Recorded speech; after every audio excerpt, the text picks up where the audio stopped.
Sirajuddin pergoki perlakuan Akila pada Arsila putri Zaskia Gotik. Sirajuddin Mahmud, suami penyanyi dangdut Zaskia Gotik memergoki kedua putrinya yaitu Akila Ramadhani dan Arsila Bungalia Sirkiani. Sirajuddin Mahmud pergoki perlakuan Akila Ramadhani sedang ngomong adik sambungnya, Arsila Bungalia Sirkiani. Terekam akur, anak email Putri Cahyati itu rupanya tengah menjaga putri kecil Zaskia Gotik itu. Hal tersebut diketahui banjarmasinpost.co.id dilansir dari Instagram pribadi Sirajuddin Mahmud, @sirajuddinmahmudsyabang pada Rabu, tanggal 8 Juni tahun 2022. Baru-baru ini, Sirajuddin Mahmud kedapatan mengunggah video rekaman Akila bersama Arsila di kamar hotel. Diketahui, mereka sedang liburan di Singapura bersama keluarga dari Sirajuddin Mahmud yang ada di Balikpapan. Saat itu, Arsila sedang rebahan santai di atas kasur sembari tengkurap.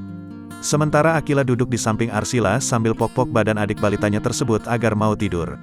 Emoji dua perempuan, emoji cium, emoji hati, terang Sirajuddin Mahmud melalui caption.